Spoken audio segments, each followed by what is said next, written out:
4 raisons. Aujourd'hui les gars, il faut que je vous donne 4 raisons pour lesquelles le Bitcoin est sur le point de décoller très bientôt. Il faut que je vous montre la raison déjà d'un point de vue technique. Je vais vous montrer tout ce qui est en train de se dérouler on-chain en ce moment parce qu'il y a un énorme graphique super important que j'aimerais vous montrer qui signale généralement une course haussière énorme qui passe en mode parabolique. Alors les gars, c'est quelque chose que vous voudrez savoir. Aujourd'hui, les institutions se lancent dans la crypto et vous devriez probablement en faire de même. Alors bienvenue à tous, je m'appelle Maxime et je vous apporte chaque jour des nouvelles vidéos en français sur les crypto-monnaies en vous apprenant comment vous faire de l'argent sur ce marché. Si vous êtes nouveau sur cette chaîne, alors soyez sûr de vous abonner et d'activer la cloche dès maintenant. Ok, comme toujours, allons droit au but. Pour le coup, on n'a pas fait de vidéo hier. La raison pour ça, la raison pour laquelle on n'a pas fait de vidéo, c'est parce que dans une de mes dernières vidéos, ce que je vous avais dit, donc oui, il y a 2 jours, en fait, c'est toujours le cas. C'était toujours le cas hier, bien entendu, c'est toujours le cas aujourd'hui. Alors ce que j'imagine qui pourrait se produire, pour le coup, c'est déjà produit, c'est qu'on devait avoir une cassure au bord de la boîte orange, comme vous pouvez le voir juste là. On devait, en fait, voir 2 grosses poussées pour le Bitcoin. Et regardez-moi ça, encore une fois, comme sur des roulettes. Non seulement on a dépassé le bord de la boîte orange, comme vous pouvez le voir juste ici, mais on a aussi dépassé les sommets locaux ici, ce qui est absolument énorme. C'est super important pour notre tendance à la hausse. Et ce qui est encore plus important que ça, c'est que, eh bien oui, forcément, on a augmenté, c'est tout ce qui compte. Et puis, eh bien, on va avoir un recul prochainement. Mais regardez ça, désormais le bord de la boîte orange supporte le prix du Bitcoin et c'est déjà une super bonne nouvelle. D'un point de vue technique, on a eu énormément de difficultés avec ceci. Et vous savez que je vous disais à chaque fois qu'on remontait ici, je vous disais qu'il fallait être super prudent, que c'était une grosse résistance, que je pensais que selon une échelle des probabilités, eh bien, qu'on ne pouvait pas se maintenir, en fait, on ne pouvait pas maintenir cette tendance haussière ici en entrant au bord de la boîte orange. Donc on a eu un gros recul juste ici dans le premier cas, on a eu encore un gros recul juste là dans le deuxième cas, vous pouvez le voir. On a connu encore une fois un gros recul la 3e fois, mais cette fois la 4e tentative. Oui, en fait non, pour le coup on a vu ça une 4e fois aussi, mais voilà le truc. Maintenant, je pense qu'on devrait voir une poussée au-dessus de ce niveau et donc prendre le contrôle de toute cette zone et puis finalement pouvoir monter plus haut après un peu de consolidation. Voilà, maintenant on a ceci comme gros support et c'est super important. D'un point de vue technique, tout se passe toujours comme prévu, tout fonctionne toujours à merveille. Mais alors, qu'est-ce qui risque de se passer prochainement à mon avis? Eh bien, exactement la même chose que ce que je vous disais dans la vidéo d'il y a 2 jours en fait. Je pense qu'on risque éventuellement d'assister à une forte poussée de la part du Bitcoin. Maintenant, c'est sûr, on pourrait se consolider à l'intérieur de cette boîte orange pendant un certain temps, je pense que c'est relativement probable, mais qu'on finirait donc pour avoir cette énorme poussée jusqu'à la prochaine boîte orange qui est cette fois à 40 000 $. Donc les 40 000 $, eh bien, sont vraiment programmés très bientôt pour le Bitcoin. Et ce que vous pouvez voir, eh bien, forcément, c'est qu'on risque de monter plus haut. De son côté, pour le coup, l'Ethereum a chuté quelque peu, les altcoins vont baisser par rapport au Bitcoin pendant cette période. Donc disons par exemple que sur le graphe de l'Ethereum contre le Bitcoin, eh bien oui, on a cette chandelle hebdomadaire qui redescend probablement à mesure que le Bitcoin, eh bien, regagne en force, mais on risque de finalement franchir ce niveau quoi qu'il arrive. Mais voilà. Une fois que le Bitcoin commencera donc à se consolider, et ça pourrait arriver, eh bien, ouais, disons par exemple qu'on voyait ça à l'intérieur de la boîte orange, disons qu'on a une grosse consolidation latérale pour le Bitcoin, c'est de ce scénario dont je vous parle toujours en fait depuis un moment, de tout ce qui pourrait se produire à l'intérieur de cette boîte orange. Je pense juste que le Bitcoin va avoir un mouvement violent à la hausse quoi qu'il arrive relativement vite, et donc l'Ethereum et les altcoins vont un petit peu en souffrir à ce moment-là, mais ils risquent de se rattraper bien entendu juste après. Alors, ce que je voulais vous dire ici, c'est que pour l'Ethereum, eh bien, je pense que le signal de bottom que je vous montrais ici, pour le coup, je pense toujours que ça risque de se dérouler de la sorte.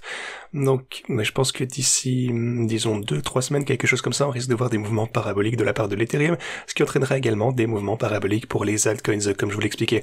Je vais bien entendu vous tenir au courant des altcoins ici prochainement, ça fait un moment que je vous en parle, mais sur l'intervalle hebdomadaire de ce côté pour le Bitcoin, vous pouvez voir ici mon estimation approximative que j'avais dessinée il y a plusieurs mois déjà pour un petit peu prédire ce que le Bitcoin allait faire. J'ai laissé ça, eh bien, juste pour rigoler, en fait, pour référence, mais ça semble se dérouler de manière plutôt positive en fait.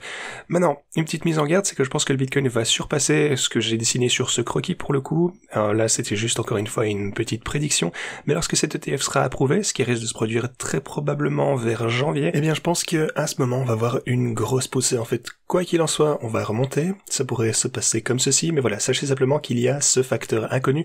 Lorsqu'on verra l'ETF être approuvé, on verra sûrement une grosse poussée, et puis probablement, eh bien après ça, au moins une consolidation, ou grosse poussée, peut-être même un petit recul, et puis une autre grosse poussée après. Donc on verra bien, ça pourrait être quelque chose potentiellement comme ceci. Donc voilà, une grosse poussée, puis on redescend, ouais, quelque chose comme ça, une grosse poussée, on descend un petit peu, puis poussée encore plus importante, et que ça continue vers le haut après le halving. Enfin, on verra bien. Voilà donc quelques scénarios que je garde en tête en ce moment, mais ce qui est le plus important, c'est qu'on trouve du support à partir de la boîte orange pour le plus court terme. Ça, c'est absolument fantastique. Les choses se déroulent toujours comme prévu sur le long terme pour le coup. Et rappelez-vous d'ailleurs de ce que j'avais tracé ici avec tout ce graphique. J'ai un petit peu toutes ces données que j'ai réalisées il y a, je pense qu'à ce stade ça fait plusieurs années, quelque chose comme 1 an et demi au moins, où j'ai un petit peu fait des recherches sur ce que je pensais que j'allais faire. Et c'est d'ailleurs cette stratégie que je vous présente depuis un moment. En fait, c'est tout ce que j'imagine qui pourrait se passer après donc cette ligne verte, après le halving bien entendu. C'est à ce moment-là qu'on devrait vraiment décoller. Mais je pense que bien entendu aussi avant ça, si vous avez regardé ma vidéo de stratégie d'il y a 1 ou 2 ans, eh bien je pense également qu'avant cette ligne verte et après cette ligne blanche, eh bien je pensais qu'on allait, encore une fois, d'un point de vue risque-récompense, également réaliser des gains intéressants de tous les côtés. Mais voilà, aussi avant cette ligne blanche, comme je vous le disais, alors qu'on est en bas de cette boîte orange ici. Donc voilà. Tout s'est bien déroulé jusque maintenant, pour le coup, à quelques exceptions près, bien entendu. Mais une autre raison pour laquelle je pense que les marchés du Bitcoin ou les marchés de la crypto en général sont sur le point de décoller, c'est qu'après avoir trouvé du support ici, à partir des marchés traditionnels sur ma ligne rouge, eh bien, vous pouvez constater que maintenant, on a recommencé à monter du côté des marchés traditionnels.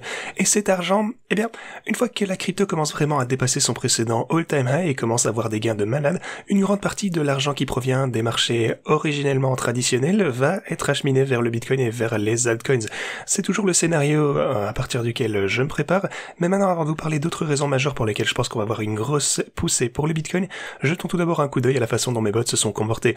Pour le coup, ils ont vu de super résultats ici. Vous pouvez voir pour le coup 120% ici ou presque sur le bot de cycle Bitcoin, 110, bot cycle Ethereum, on a presque 100% sur les bots lents et plus de 100% sur celui-ci. Là, il est sur le point d'atteindre 100% également. Alors voilà, cette volatilité qu'on constate actuellement permet aux bots de faire un énorme travail. Ils font toujours un travail fantastique en profitant de la volatilité pour gagner plus d'argent. Maintenant sur BitGet, ces bots ont également pas mal augmenté comme vous pouvez le voir ici. Sur BitGet, il ne reste d'ailleurs, soit dit en passant, plus que 23 places ici si vous souhaitez nous rejoindre pour utiliser ces bots. J'espère qu'ils vont pouvoir augmenter la limite. Pour le coup, j'ai aucune idée de s'ils peuvent encore le faire.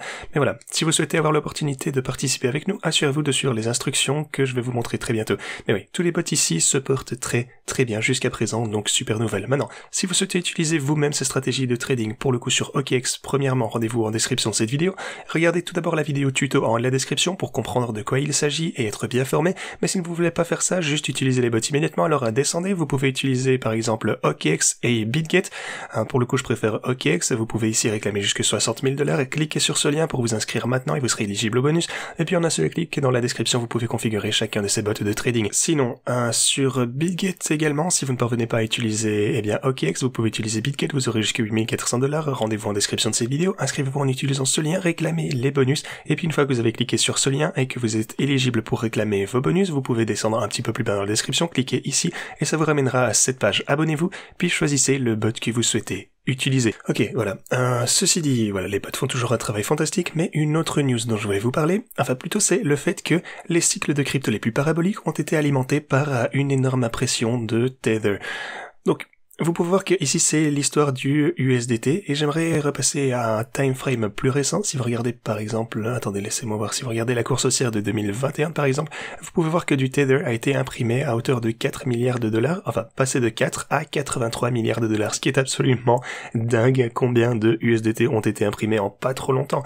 Et rappelez-vous, si vous êtes capable de déposer votre argent en fait dans le Tether, plutôt de minter du Tether, vous devez être une institution, une énorme whale, vous devez être un acteur sérieux.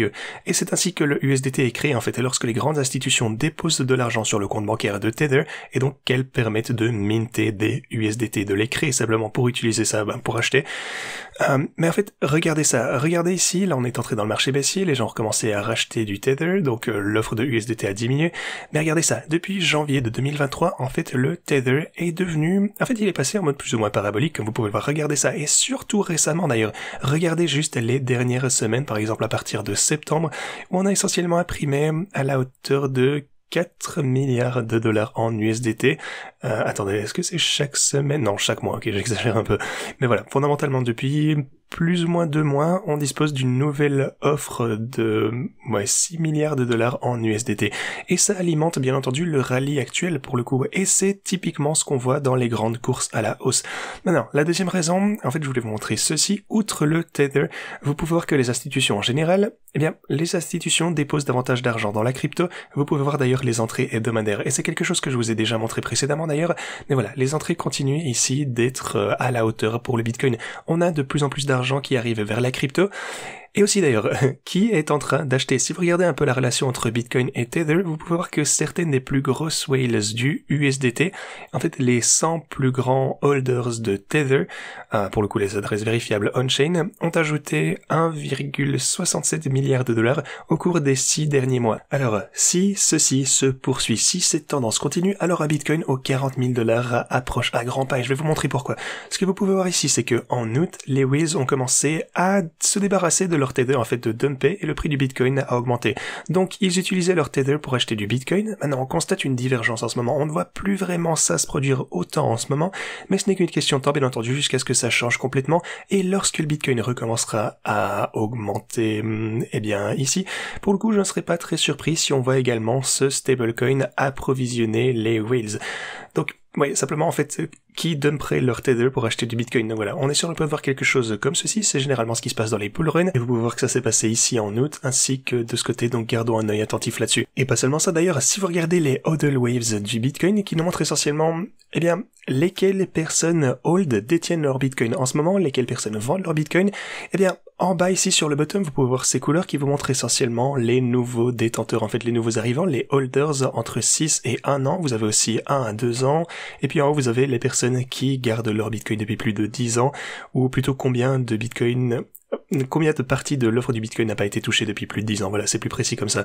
Ce que vous pouvez voir ici, c'est que lors de ce rallye où le Bitcoin a augmenté récemment, vous pouvez voir que les jaunes ont rechuté, ce qui signifie que les personnes qui ont accumulé du Bitcoin au cours de la dernière année, ont pris leur profit de ce côté, et également d'ailleurs certains des verts, donc entre 1 et 2 ans, qui prennent un petit peu de profit, mais à mesure qu'on remonte ici, vous pouvez voir que c'est en train de s'aplatir encore plus. Alors ça signifie que les personnes qui ont accumulé depuis plusieurs années ne vendent pas leur Bitcoin à ce prix. Bien entendu, ils ont peut-être acheté plus bas, plus haut, on n'en sait rien. Ainsi, les seules personnes qui vendent actuellement sont en réalité les personnes qui ont acheté du Bitcoin plus rapidement, peut-être lors d'un swing trade, peut-être autre chose, mais les grands acteurs qui accumulent lors de ces grosses dips ne vendent pas leur Bitcoin. Et maintenant, la dernière raison que j'aurais voulu vous montrer, c'est que le signal de liquidité de la part de TechDev, en fait ce que vous avez ici c'est le yuan chinois, vous avez la liquidité en Chine, et donc tout ceci par rapport à l'indice du dollar, on a les bilans du Japon, de la Chine ainsi que des États-Unis je pense, et ça nous donne cet indicateur que vous avez juste ici. Maintenant, lorsque ceci atteint généralement son bottom 1, lorsque ça se produit, en fait vous voyez habituellement le Bitcoin réaugmenter fortement. Donc voilà, ça augmente avec la liquidité sur les marchés mondiaux, et puis ensuite vous atteignez un sommet ici, la liquidité rediminue, ok, donc le Bitcoin diminue également bien sûr, et puis on atteint encore un niveau plus bas, la liquidité augmente, et le Bitcoin lui à son tour augmente. D'ailleurs le Bitcoin, c'est la ligne orange que vous avez là. Et ce que vous pouvez voir c'est que depuis qu'on a atteint le niveau le plus bas ici, fin 2022, comme vous pouvez le voir là, c'était aussi le bottom pour la liquidité, ok, sur cet indicateur bien entendu. Et à partir de ce moment-là, on est passé en mode bullish seulement pour le Bitcoin, et c'est généralement ce qu'on voit en fait d'habitude. Vous pouvez voir que ce signal ici s'allume de ce côté pour le bottom, juste ici également. Donc voilà, le Bitcoin augmente généralement après ceci, et je pense que ce sera également le cas en ce moment. Est-ce que vous êtes d'accord? Mais ceci étant dit, c'est ce que j'avais pour vous aujourd'hui. Je pense que le Bitcoin va augmenter bien sûr, je pense que l'Ethereum va augmenter une fois que le Bitcoin aura stagné quelque peu, et puis les altcoins vont suivre le pas à leur tour un petit peu après. C'est essentiellement, je pense que c'est la base d'un marché haussier. Donc voilà, faites attention aux whales de Tether qui vont peut-être bientôt dumper sur le marché pour acheter davantage de Bitcoin. Faites attention aussi aux hodl waves ici, on a les whales qui ne vendent pas leur Bitcoin, en fait les personnes qui hold depuis plus longtemps, qui ont décidé de ne pas vendre.